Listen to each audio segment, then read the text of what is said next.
a beautiful January morning here in Virginia Beach. I'm Dr. Marco Accordo. I'm here with my good buddy Milo. Say hi, Milo. Say hi, buddy. You're a good boy. You're a good boy.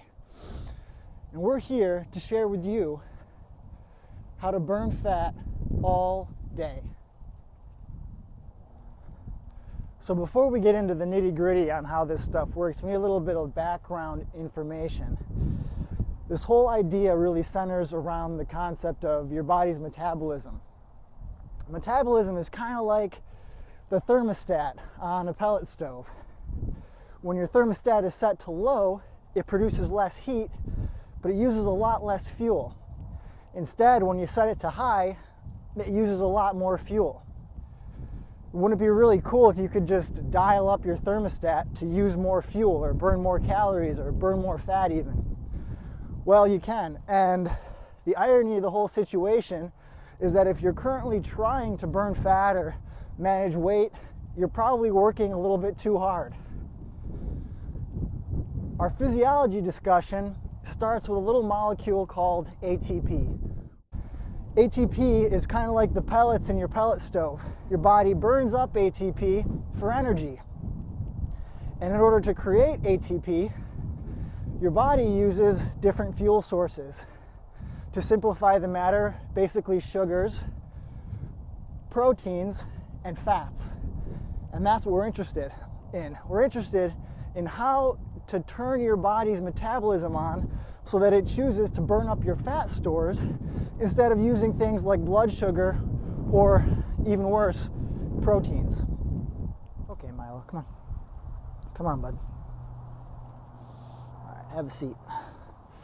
Now, when our bodies need about 10 seconds of immediate energy, we're going to use energy system 1. And that's the ATP that's readily available in your cells, like during, for example, a 40-yard dash. Now, for a 400-yard dash,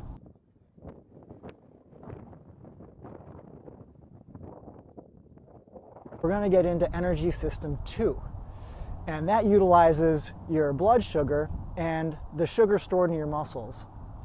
Beyond that, we're getting into energy system 3. And that's the one we're after, because energy system 3 is your long-term energy.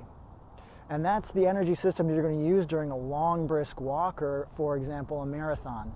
And that uses the energy and the sugar stored in your muscles, but more importantly, under the right conditions, your body fat.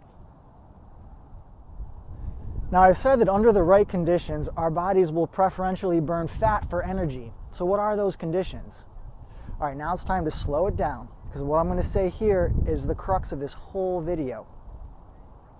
If you exercise such that your heart rate stays between 60 and 70% of your maximum, your body will preferentially burn fat for energy over the next 24 hours. Let me say that one more time. So if you exercise such that your heart rate is between 60 and 70% of your maximum, your body will preferentially burn fat for energy the next 24 hours after that workout. It's powerful stuff. So let's go through how to find your maximum heart rate and thus find your fat burning zone. Okay, so in order to find our fat burning zone, we're going to need to do just a little bit of math. Now, this worksheet can be downloaded if you follow the link in the description, and then you can follow along and calculate your fat burning zone with me. So, for age 30 and below, and since I'm 30, I'm going to put my age right here. 220 minus 30 is 190. Now I've got my maximum heart rate. That's the first step. You got to calculate your maximum heart rate. Now let's pretend, so that I can show you how to use this section right here for age 31 and up. Let's pretend we're going to be a 42-year-old. So 42 goes right there. Minus 30 is 12. Then we're going to take 12, follow that arrow right down, and then 12 goes right here. And then divided by 2 is 6. And then we're going to follow that arrow right down, okay? And then 190 minus 6 equals 184. So for a 42-year-old, the maximum heart rate is 184. Now, on the bottom side, of this sheet, this is where we're going to calculate where our fat burning zone is. So we're going to take our MHR. I'm going to use my own 190 from up here. That's my MHR. And I'm going to put that right down here. So we've got 190. Get that right front and center for you. Okay, 190.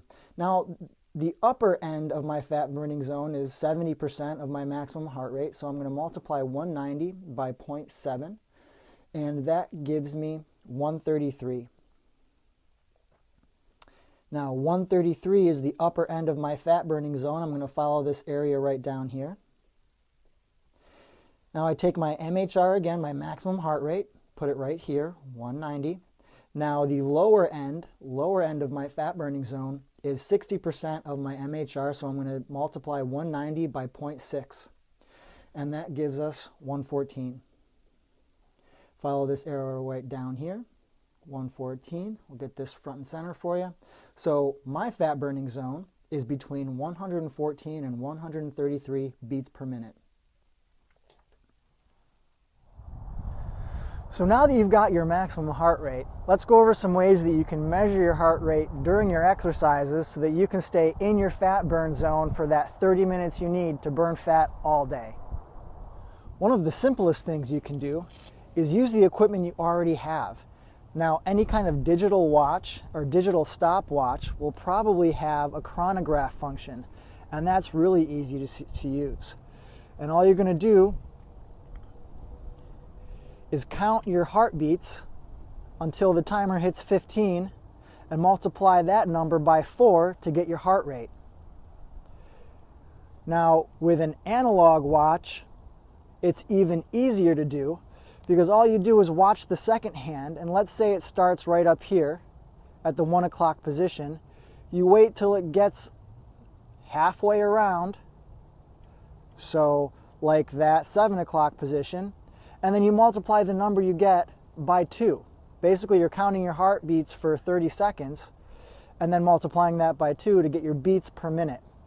Now, if you like gadgets and you want to invest in something that's really going to help with this whole fat burn thing, you can get something like a Fitbit. Now, a lot of companies make heart rate monitors. You can use your Apple Watch, you can use a Garmin, all sorts of cool stuff on the market these days. The Fitbit's really cool because I can just find out what my heart rate is by using real-time information from the Fitbit itself. So that works out really, really well. You know, some of the most interesting feedback I get when I do this class live at the office is that people find out that they've been working too hard. I think it's pretty inspirational to find out that you don't need to work quite as hard to burn fat all day, and that the majority of the fat burn work doesn't occur when you're working out, but in the time after your workout. And then if you can burn fat all day and work out every day, you'll be burning fat 7 days a week, 365 days a year. And then the only puzzle piece you need to fill in is a proper diet. Finding out what exercises work well for you to burn fat is a really fun aspect of this whole thing as well. I really enjoy rock climbing. I'm in my fat burn zone pretty much the entire time I'm climbing. Some patients I have really enjoy hot yoga. They find that they're in their fat burn zone the entire time they're doing their yoga. Other patients really enjoy Pilates and they're in their fat burn zone doing Pilates. My favorite exercise of all time, if you know me, you know exactly what I'm going to say, is walking. And it's so easy to get into your fat burn zone at a brisk walk. All right, now turn off this computer and get out there, burn some fat, have fun with it. If you like this video, please like it, share it with your friends. I'm Dr. Marco Accordo, and I invite you to live higher. Buddy. Now, you're a good dog.